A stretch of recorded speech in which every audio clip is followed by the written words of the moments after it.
Today's program is brought to you by Vagabond Creative Studio and Grow with KLO. Good morning and welcome to Coffee with Kristin and Tina. I'm Tina Prigge with Vagabond Creative Studio. This is my pal Kristin O'Dell with Grow with KLO. Good morning, Kristin.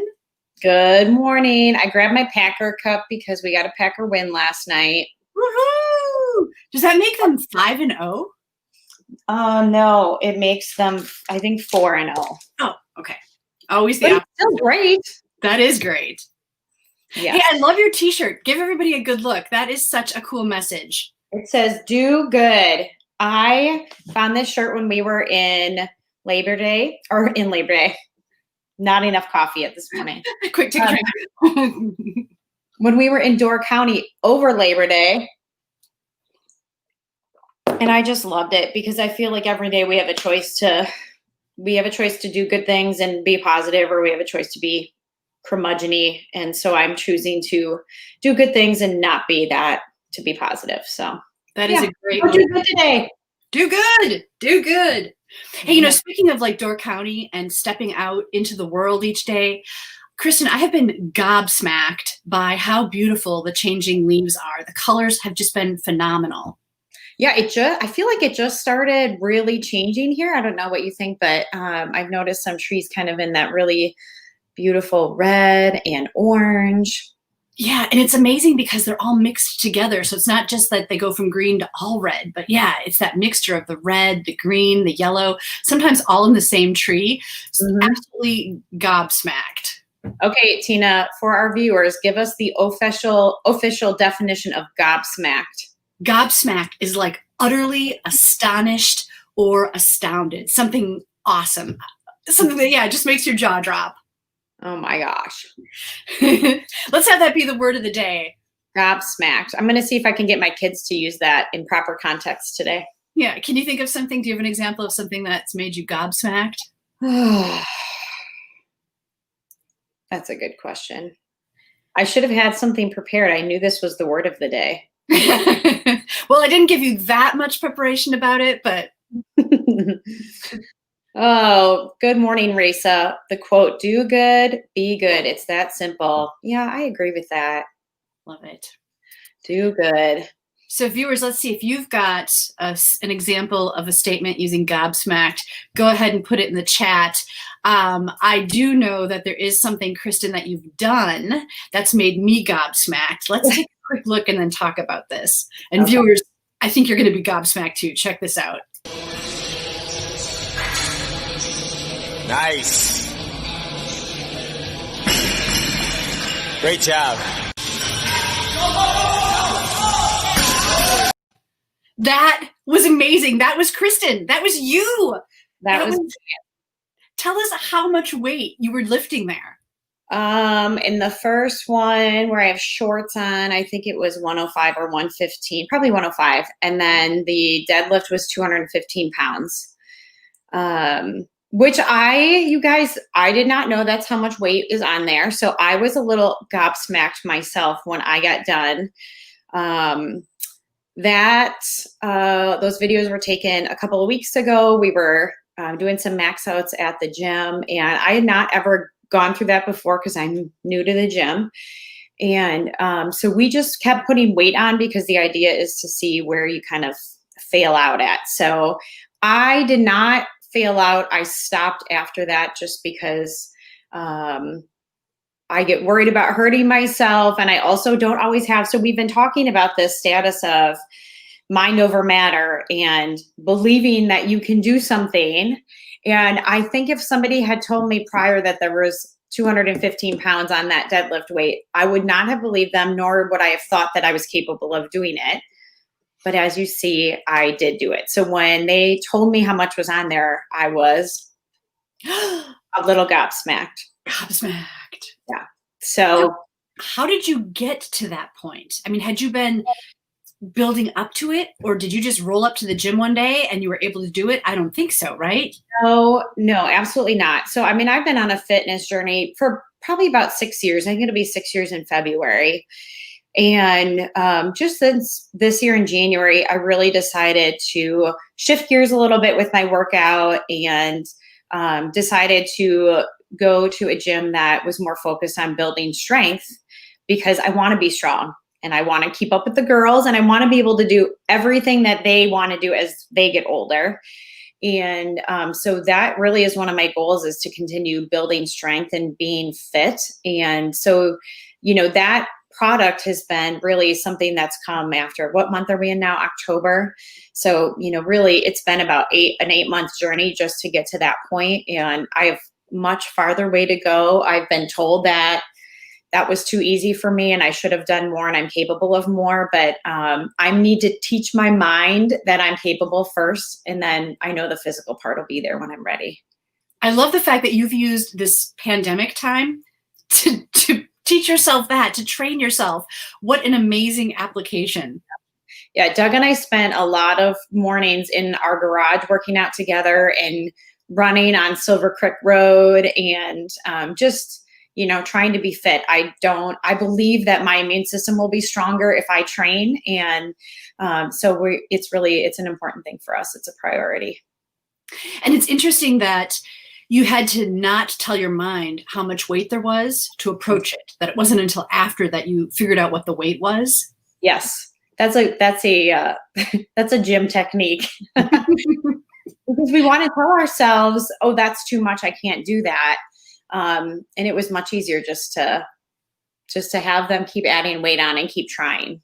So yeah, it's like a fake out. It's kind of like the stories about elephants where they have, the chain around their ankle and then just a little stake holding them in place that they could easily pull out and carry on and go wherever they want. But in their mind, they think, oh, I'm shackled, I can't go anywhere. So It's interesting that you're able to lift that weight without knowing the weight and then afterwards finding out. The mind is a curious thing. Yes. And you know what? I lift with, first of all, there are many, many other men and women in that gym that can lift much more than me. There are many, particularly ladies in that gym. Yes, this is Godsmack territory. In their 50s and 60s, lifting just as much as me, if not more. And I am in awe of them. And when I grow up to be a 50 or 60-year-old, I sure as heck hope that I am doing what they are doing, because it is really, really amazing. You're such an inspiration, Kristin.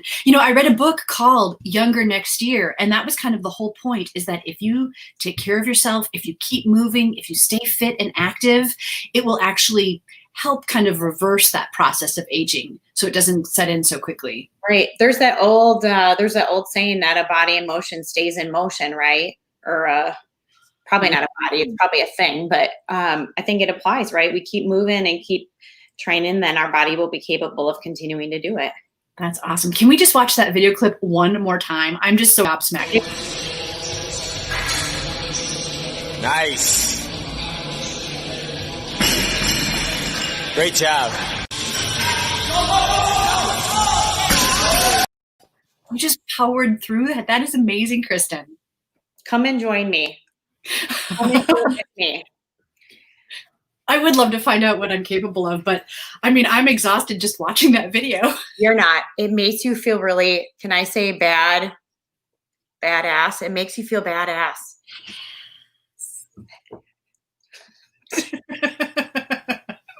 I love it. So, viewers, Kristin, I'm totally gobsmacked by Kristin and her capabilities. Let us know, what's something that you're gobsmacked about? I see that our producer, who's offline today, dialed in with this comment. That's so sweet. Jason, you're so sweet. Well played. Well played. I'm gobsmacked by that. That's awesome. So Tina, you and I were talking, we had this event together over the weekend. You guys, can you believe that Tina graduated in the class of 1990 from Roncalli High School? 30 years ago. Wow. So you had your class reading this weekend. I was super lucky to be able to facilitate a Zoom meeting for you, but we talked a little bit about the kind of mind over matterness of seeing some old classmates. Tell me about that. Yeah, well, first of all, I just have to say, Kristin, we were so lucky that you brought your skills to the class reunion. It was so cool to have you facilitate because it allowed all of us to just be ourselves and participate freely without worrying about managing it or, moving the conversation along. You were amazing. So thank you so much for doing that. And anybody, if you're looking for anything to be facilitated, Kristin is your go-to person for that. So yeah, this is our 30 year. And obviously because of COVID, we're not having a gathering. And so some of us got together and said, well, what can we do? We've all become like Zoom power users. Can we use that in some way to facilitate a class reunion? And, we've been graduated now for 30 years, so it's not like we needed to do something raucous. We're all like, okay, we can drink coffee and have a conversation. And so, it was really cool, and we were very excited to do it. But, because it's connecting with people that I'm not always connected with, there was still some hesitation. And even the morning of the reunion, I'm like, maybe I shouldn't dial in. Maybe I've got something else to do, right? But I'm so glad that I did because, it was amazing to connect. It was amazing to have adult conversations with people that, in my mind, I still only had those high school memories of. And I know that once it was over, a couple of people chatted and said, I was hesitant to log in and join, but it was amazing. So when you were talking through yourself and saying like, I'm just going to go do this, how did you sell yourself on joining? Well, I had hooked you in, and so I knew I couldn't let you down. But also I just couldn't pass up the opportunity. It's been 30 years, and really the people that you grow up with and go to school with leave an indelible mark. And those are, memories that you create and connections that last throughout your lifetime. Yeah, I mean, I think, I was a facilitator, so I didn't have to necessarily talk, but the remember when, like, hey guys, you remember when? Those kind of stories, when you hear them come back and just seeing you guys all be laughing on the screen, talking about those moments. I thought that was so cool to see it, kind of that unity of like, oh, I totally remember when that happened. So that's really cool. It's so interesting to process some of those memories now as adults, when a lot of us have kids that are now the age that we were when we were making those memories. Right. It's a totally different perspective. Did you have any like, oh my gosh, I hope Teak doesn't hear this or see this moment? Yep, I had headphones on, so he couldn't listen to what we were talking about. Well played. I heard you say something, which, was about having, so I ended up being your accountability partner in this case, but sometimes when you have to do something that either you don't think you're going to be very good at, or maybe you don't want to do, having an accountability partner can be very valuable. Lori Crawford and I just had a call the last week or the week before and kind of talked about this as well. But this is a great tip for people doing stuff at work or even doing stuff at home. If you have something hard you have to do, you need to find somebody who can support you and help you be successful in that thing. So thanks for letting me be that person to make you have to show up. Yeah, no, thanks. You're right. It's really good. That's that person that makes you show up, that makes you stick to your commitment. You're an honorary member of the class of 1990 now, for sure, Kristin. Yeah. But even like working out or just things that you could make an excuse not to do, you're right. Having that accountability partner can really be beneficial. Yeah. And it can even be something like, I don't want to overcomplicate this. It can be like, I've got a lot of crap in my basement and I really want to I have a goal of getting through it. But every time I think about cleaning the basement out, it sounds horrible and I don't want to do it. Or I purposely find other things to do instead of doing that thing, right? This is when it's helpful to find the person that's very organized or the person that's good on scheduling out tasks and to help you like make it seem not like as big of a job. Or sometimes it's saying, hey, Tina, do you want to come over and help me clean out my basement? I need help. I need somebody to make me do it, right? Whatever version it comes in, it can really help you accomplish goals, even the ones that are kind of not so fun. Yeah, it can help you do good. Yeah, do good. Do any of our friends, have they shared definitions or situations where they have been gobsmacked? No, they have not. Folks, the word of the day is gobsmacked. So feeling astonished or astounded. Give us an example. Use gobsmacked in a sentence. We'd love to hear. Something, Kristin, that I'm excited about that happened recently. I'm going to show a picture. This is the table setting exhibit at the West Art Museum. So it just opened on Sunday. And this is something, have you ever been to this exhibit? No, I haven't, but I'm super intrigued by it. So tell me more. Yeah, so the art of table settings, it's something that Ruth West started back in the 70s. And it's about taking a piece of art from the West collection and then setting a table around it. And so this can be, as literal or as creative as the designers want to be. There's usually about 40 to 50 tables. And so since I was a little kid, my mom's been taking me to see the exhibit, and it's fun for me. It was always like looking at a Norman Rockwell painting.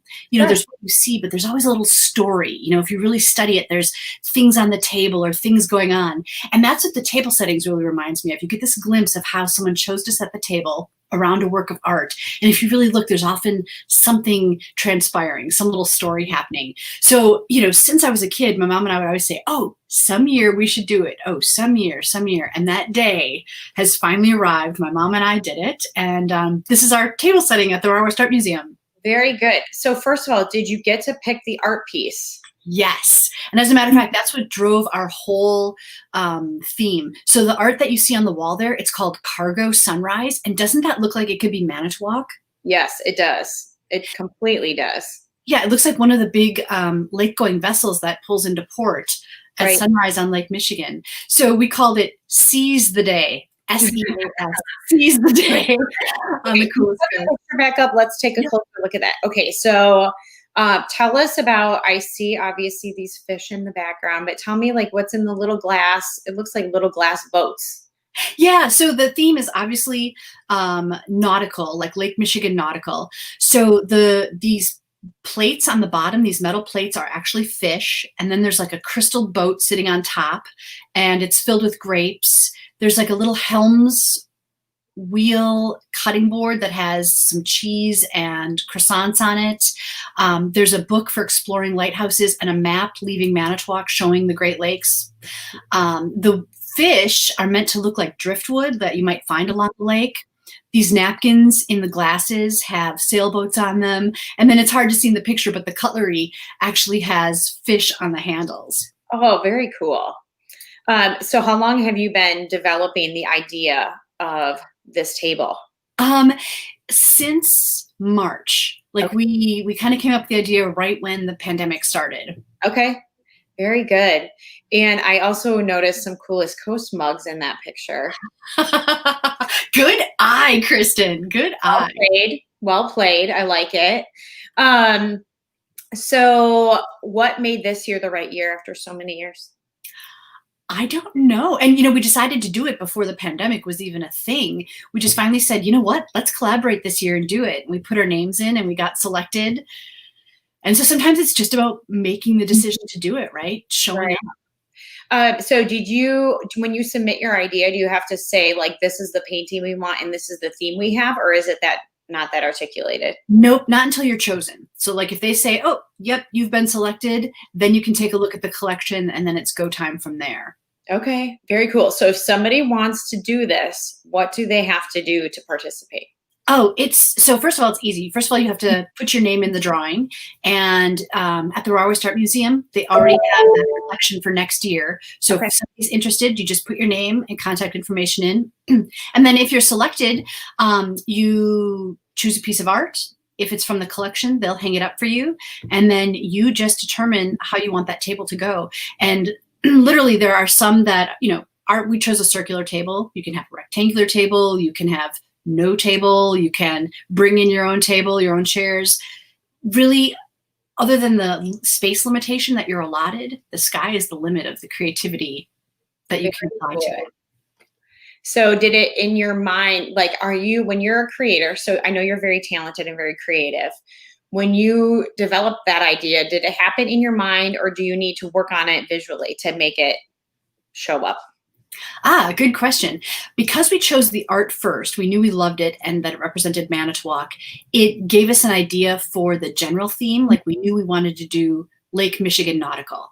And from there, then we started looking at ideas.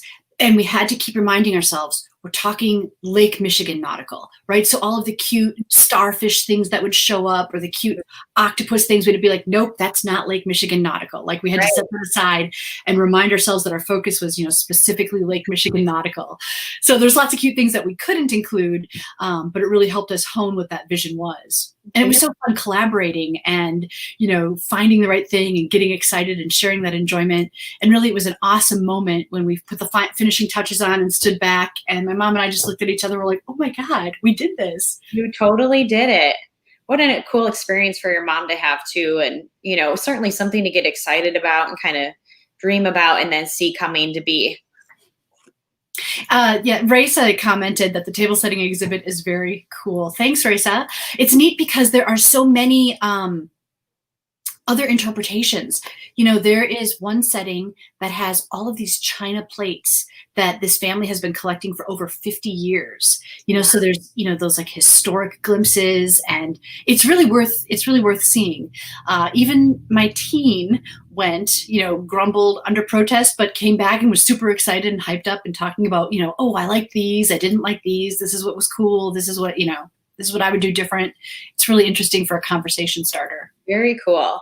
How many settings are there in total? I think this year there's about 40. Okay. Wow. That's a lot.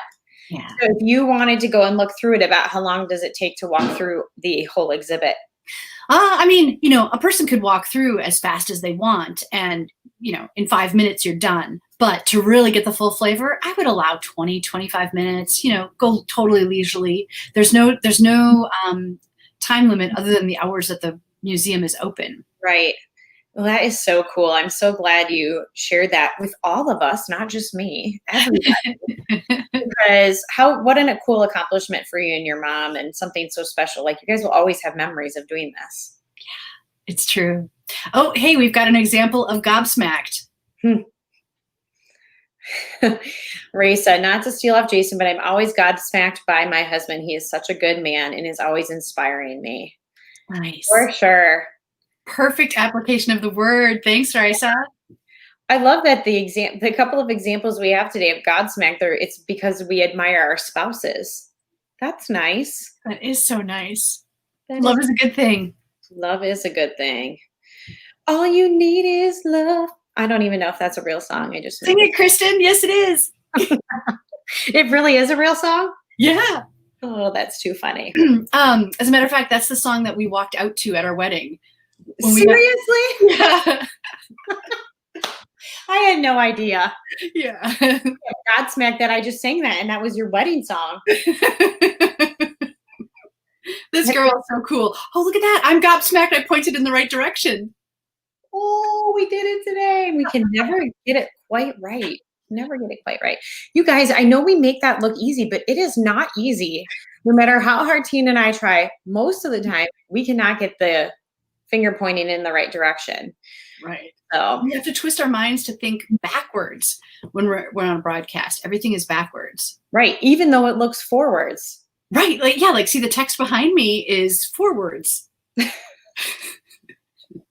I don't think gobsmacked quite describes this. It's more like it's a conundrum, or it's like mind-boggling. It is complex. It is. It challenges, I feel like, the opposite side of my brain that I normally use. Yes. Does that make sense? It does. It's like trying to stand on one foot and like rub your belly and tap your head. Isn't that one of the things that you're supposed to do? Right? Hey, we were talking about accountability, and I just realized yesterday, Kristin, my teen said, oh yeah, I totally want to come on the show with you guys. Yeah, I totally want to talk, right? And then now it's, 8:30 in the morning, we're ready to start the show, and he's like, I'm not getting up, right? So there's this thing where, the teen of the past and the teen of the early morning, they often don't see eye to eye, and they don't keep one another accountable. So that would be a good example of having somebody make you show up. Right. So clearly you're not his person to make him show up. So who is the person to make him show up? Yeah, that's a good question, right? Like finding who that person of accountability is an important first step. Right. My girl, Annie England, and I, do you know Annie? I do. Yep. So Annie England and I have talked about this because you often need different people for different things. And they also have to be people that are on kind of the same vibe length as you, right? So it has to be somebody that, I guess, raises your energy in a positive way, right? So yeah, she is the yin to my yang, Miss Annie England. And I love chatting with her because she's nothing like me and I'm nothing like her. And that's where the true like learning and like expansion comes from, right? Is sharing ideas with somebody that isn't exactly like you. Right. Yeah. Oh, it's entirely like, I think we thrive off of each other is the best way that I can describe it, because I am so type A and she is so creative and free that we really balance each other in a very positive way. Are you ever gobsmacked by one another? I have certainly had moments of gobsmackness from her. Because and the same with you, Tina. I sometimes feel like when I work with these individuals that are artists and creative, I will give something to them like, this is what I need. And I just don't have sometimes the creative capability to make that happen. But then I see somebody like you or Annie just take it and make it come to life sometimes within minutes. And I'm like, I don't understand. My brain cannot wrap itself around how easy it comes for you and how difficult it seems for me, which is why I have you people in my life. It's why we go together so well. Yeah. It's why we're like Ramalama Ding Dong. Ramalama Ding Dong's a lot to say in the It is. Well, Kristin, as always, this has been so much fun. I am just gobsmacked by the good times that we have on this show. The time goes so fast. I can't even believe it. It's almost 9 o'clock already. I know. I feel like we could go on and on and on, but we have to get on with our days. And so to our viewers, thank you so much for spending a little bit of your time, sharing some coffee with us. Thanks for participating in the conversation. Do take a moment to put in the chat something that you are gobsmacked about. We'd love to hear it. And we will see you next time on Coffee with Kristin and Tina. Stay cool, Coolest Coast.